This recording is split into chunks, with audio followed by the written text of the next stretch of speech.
Hello, my name is Thomas Pellerin-Carlin. I'm a member of the European Parliament with the Social Democrats elected in France. And before diving into politics a year and a half ago, I had been a researcher for more than 10 years working on energy and climate. And therefore, the fact that the far right has been denying climate change is nothing new to me. It's nothing new to you either.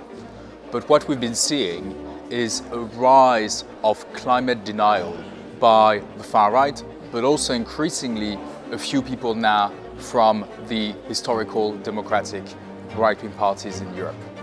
This accelerated after the COVID pandemic.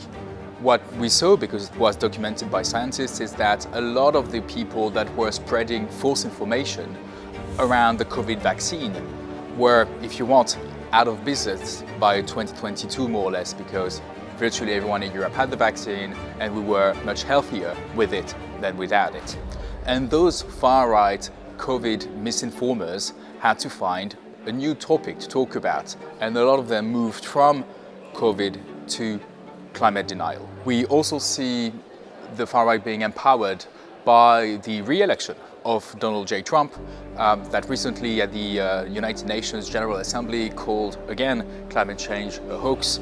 We know that Donald Trump believes in fossil fuels, is a big believer in coal, in drilling more oil, drilling more gas, and he has been spreading a lot of information about anything from electric boats to offshore wind power to the very existence of climate change as such.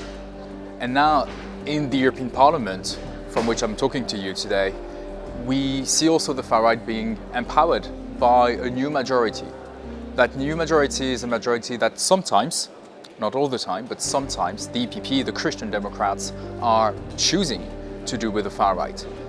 The EPP has been working with the far right on some topics. Some of them relate to foreign affairs, especially when it comes to Venezuela.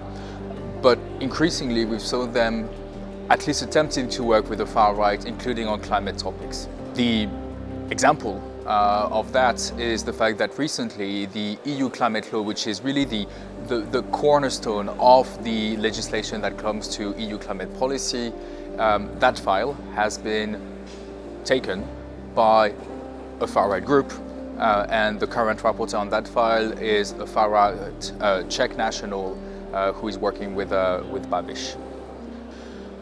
What can we do in that current context? The first thing to do is to stop harming this.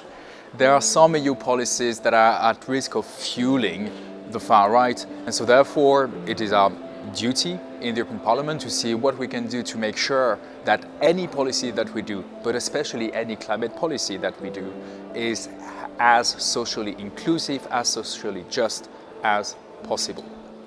And for that, we need at least two more things, at least for the automotive industry. The first thing that we need is a policy that can counteract the negative impacts of ETS2. That policy is what we now call the social leasing scheme. The idea is very simple. We create an EU policy that will allow low-income and middle-income Europeans from rural areas to have access to a small electric car.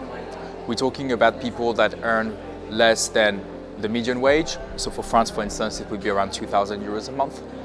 And they will be able to have access to an electric car without any upfront payment, but by paying a rent, which in the French context could be between 80 euros per month to 150 euros per month. And obviously you can adapt those figures to the purchasing power of your own country to see how such a social leasing scheme could be deployed.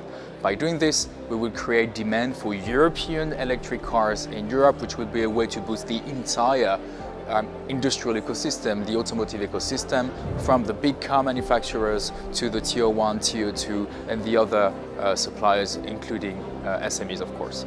And finally, we also need to invest in battery production.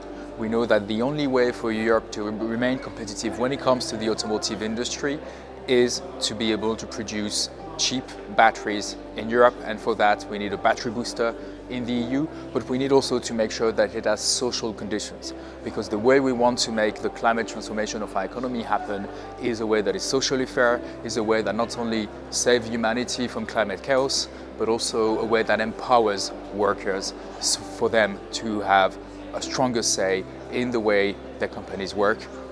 In short, is to be able to have a Europe that is greener, that is more secure, and that is more socially just.